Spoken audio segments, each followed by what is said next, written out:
संत ज्ञानेश्वर महाराज की दिव्य कथा भाग 3। पैठन नगरी विद्वानों और धर्माचार्यों की भूमि। यहाँ ज्ञान की गूंज थी, शास्त्रों की प्रतिष्ठा थी और अहंकार भी कम नहीं था। इसी नगर की ओर 4 दिव्य बाल संत निवृत्तिनाथ, ज्ञानेश्वर, सोपानदेव और मुक्ता भाई धीरे धीरे कदम बढ़ा रहे थे। उनके वस्त्र साधारण थे, पर उनके चेहरे पर एक अलौकिक तेज था। गांव वालों की निगाहें उन पर टिक गई।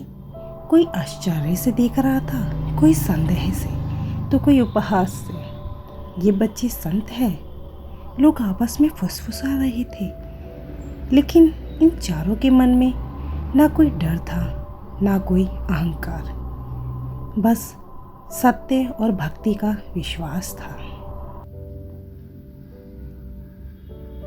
तभी पैठन सभा में उनका प्रवेश हुआ। सभा में उस दिन बड़े बड़े पंडित और विद्वान एकत्रित थे।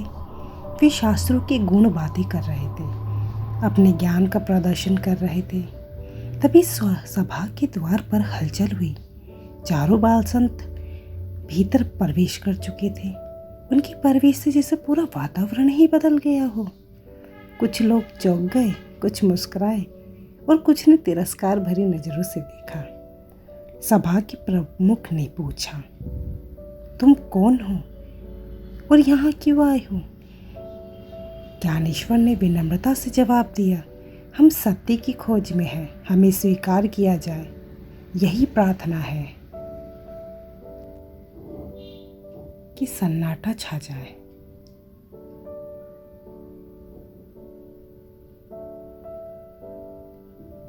तभी पंडितों ने सोचा, चलो इन बच्चों की परीक्षा लेते हैं। उन्होंने कठिन प्रश्न पूछने शुरू किए। वेदों के अर्थ, उपनिषदों के रहस्य, जीवन और आत्मा का ज्ञान। ज्ञानेश्वर हर प्रश्न का उत्तर बड़ी सरलता, सहजता और गहराई से देने लगे। उनके उत्तर इतने स्पष्ट और सटीक थे कि कुछ विद्वान अंदर ही अंदर प्रभावित भी होने लगे। लेकिन कई लोग इसे स्वीकार नहीं कर पा रहे थे। ये सब रटकर आए हैं, असली ज्ञान तो अनुभव से आता है। और उनकी बातों पे सभी ने स्वीकार किया, स्वीकृति दी।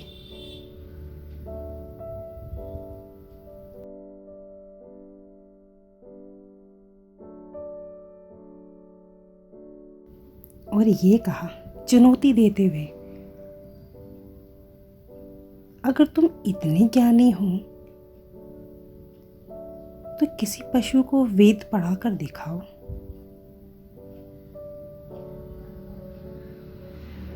ये एक अपमान था या एक चुनौती थी। सभी को लगा कि अब ये बच्चे चुप हो जाएंगे, लेकिन ज्ञानेश्वर शांत रहे। और शांत हो वे सभा के सभी लोगों की बातें, उनका हंसना फुसफुसाना सुन रहे थे। तभी ज्ञानेश्वर बैठे और उन्होंने कहा, ईश्वर हर जीव में है। ज्ञान किसी एक वर्ग का अधिकारी नहीं है। इतनी ही बात कहते ही चारों तरफ सन्नाटा हो गया।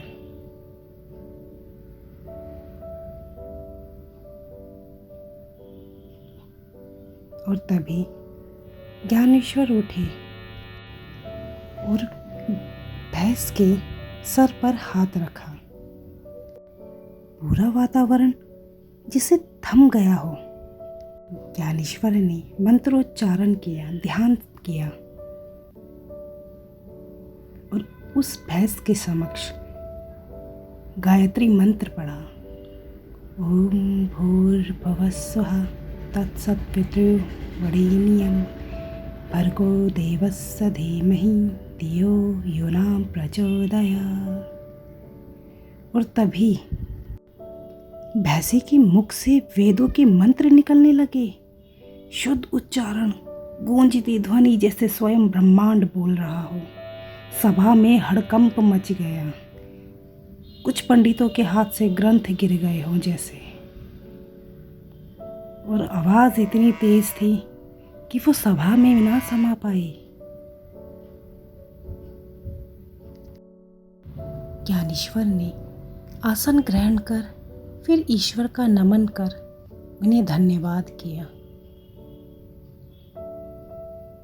और सभी ने नतमस्तक किया। और फिर उन्होंने सभा के सभी लोगों को ज्ञान दिया, संदेश दिया। ज्ञान है चक्षु, भक्ति है पथ। भक्ति पे रास्ते पे चलने के लिए ज्ञान की आवश्यकता सदैव होती है।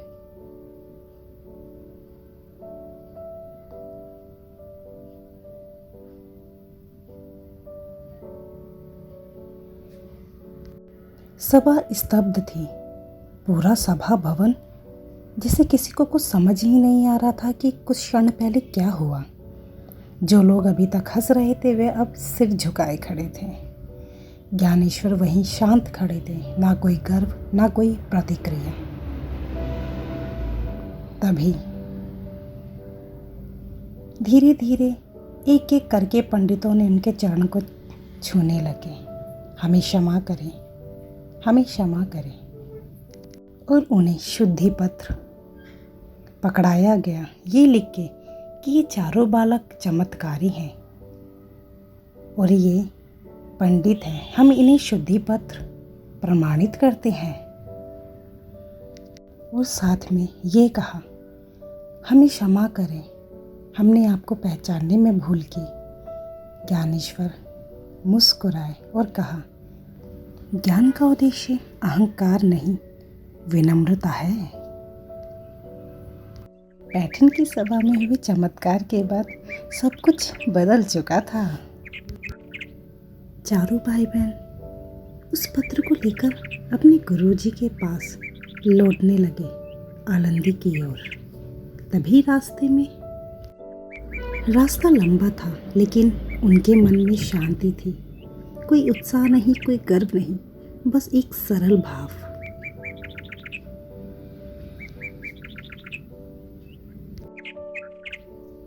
मुक्ता भाई धीरे से बोली, भैया अब तो सब हमें मानने लगेंगे ना? ज्ञानेश्वर मुस्कुराए और बोले, सच्ची पहचान लोगों के मानने से नहीं, आत्मा के जागने से होती है मुक्ता। आलंदी पहुंचकर चारों अपने गुरुजी के पास गए, उन्हें नमन किया। उन्होंने विनम्रता से अपने गुरुजी को बताया कि वे शुद्धि पत्र लिए आए हैं। तभी ज्ञानेश्वर ने शुद्धि पत्र को अपने गुरुजी के समक्ष रखा। गुरुजी ने शुद्धि पत्र को स्वीकार किया। शुद्धि पत्र को खोलकर जब उन्होंने उसमें लिखे वाक्य को पढ़ा, जैसे कि पैरों तले जमीन ही खिसक गई हो। तभी वे बोले, असंभव। उनके चेहरे पर आश्चर्य और गहराई बढ़ती गई। ये क्या लिखा है? उन्होंने मन ही मन सोचा। पत्र में लिखे शब्द कोई साधारण नहीं थे। उनके बातों से उनके पास बैठे सभी पंडित हैरान हो गए। तभी गुरु ने चारों भाई बहनों के बीच अपने आप को पूर्ण रूप से समर्पित किया और क्षमा मांगी कि मैंने आपको पहचानने की भूल करी। ज्ञानेश्वर, आप हमें क्षमा करें, हम आपको अपना गुरु मानते हैं। और इस तरह सभी बालक मुस्कुराए और फिर अपनी कुटिया की ओर निकल पड़े। वही कुटिया, वही साधारण जीवन, वही मिट्टी की दीवारें, लेकिन अब उनके जीवन का उद्देश्य बदलने वाला था। किसे पता था कि अगले ही पल ईश्वर ने उनके समक्ष क्या लिखा है?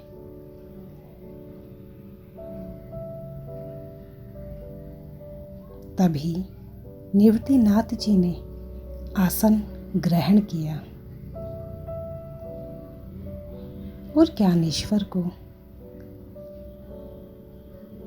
ज्ञान का उद्देश्य समझाया, उनके जीवन का उद्देश्य समझाया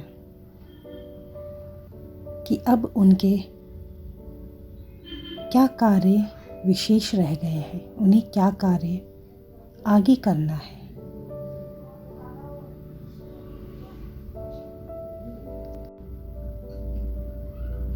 तभी निवृत्तिनाथ जी ने ज्ञानेश्वर को बोला गंभीर स्वर में, ज्ञानेश्वर, अब समय आ गया है कि तुम अपने ज्ञान को समाज तक पहुंचाओ। ज्ञानेश्वर ने विनम्रता से पूछा, कैसे गुरुजी? निवृत्तिनाथ बोले, श्रीमद् भागवत गीता को सरल भाषा में लिखो ताकि हर व्यक्ति उसे समझ सके। उन्होंने उनके इस निर्णय को स्वीकार किया और गुरुजी को नतमस्तक करके आगे की ओर निकल गए और उन्होंने प्रण लिया कि वे गीता को ऐसी भाषा में लिखेंगे जो हर आम व्यक्ति के दिल तक पहुंच सके। ये ज्ञानेश्वर के जीवन का नया अध्याय था। वे गीता को ऐसी भाषा में लिखने के लिए तैयार थे जो सभी आम जन तक पहुंच सके। ज्ञानेश्वर अपने घर से दूर एकांत शांति की खोज में निकले, गहरी साधना शुरू करी। दिन रात ध्यान और लेखन, उनका जीवन पूरी तरह ज्ञान में समर्पित हो गया, पूर्ण रूप से। मराठी में गीता, धीरे धीरे उन्होंने गीता को मराठी भाषा में लिखना शुरू किया। ये एक क्रांति थी क्योंकि उस समय शास्त्र केवल संस्कृत में होते थे जो आम जनता के लिए कठिन थे। ज्ञानेश्वर ने उसे सरल, सहज, भावपूर्ण भाषा में लिखा। कम उम्र में महान कार्य, केवल 18 वर्ष की आयु में इस महान ग्रंथ को पूरा कर लिया।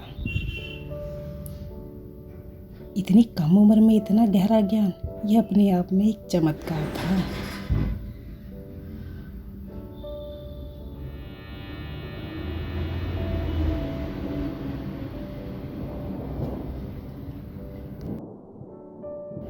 समय कैसे बदलता चला गया, कैसे ऋतुएं बदली, मौसम बदले, पता ही नहीं चला।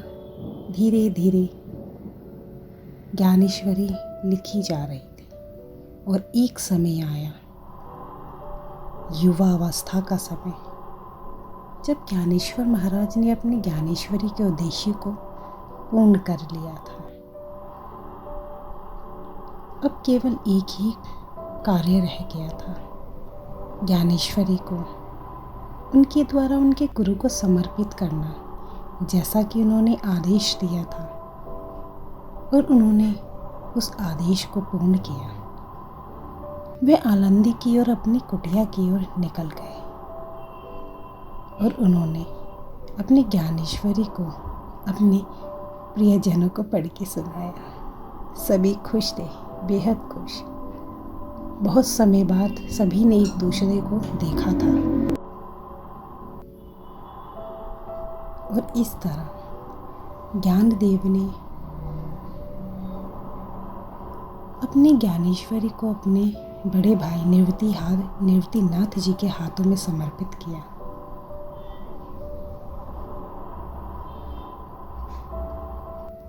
तब निवृत्तिनाथ जी ने उन्हें आशीर्वाद देते हुए कहा कि ये तुमने लिखी है,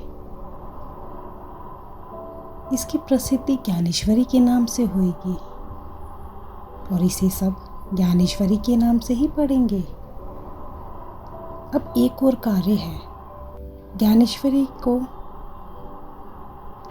ज्ञान के प्रकाश के रूप में फैलाओ। धीरे धीरे ज्ञानेश्वरी का प्रचार करो। लोकगीतों के जरिए लोग इसे सुनते, समझते, अपने जीवन में अपनाएंगे। और ज्ञानेश्वर ने उनकी इस आदेश का भी पालन करने के लिए आरंभ कर दिया। ये केवल गीता का अनुवाद नहीं, ये ज्ञान का पूर्ण सागर था। हर शब्द में ज्ञान था, हर पंक्ति में भक्ति।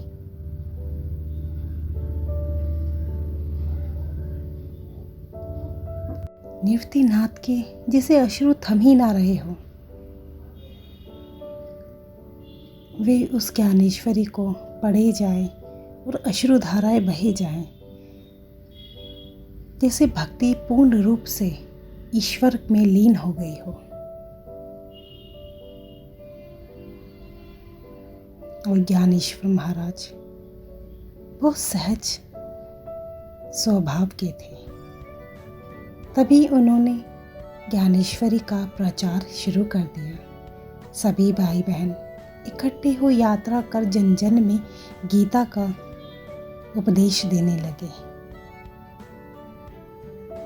लोगों को जीवन में उतारने के लिए उपदेश दिया गया कि कैसे वे भक्तिपूर्ण ज्ञान से अपनी भक्ति और अपने ईश्वर को प्राप्ति कर सके। और तभी हुई चांगदेव जी की कहानी का शुभारंभ।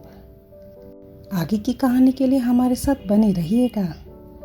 अगर आपको हमारी कहानी अच्छी लगी हो तो चैनल को लाइक और सब्सक्राइब ज़रूर करें। धन्यवाद।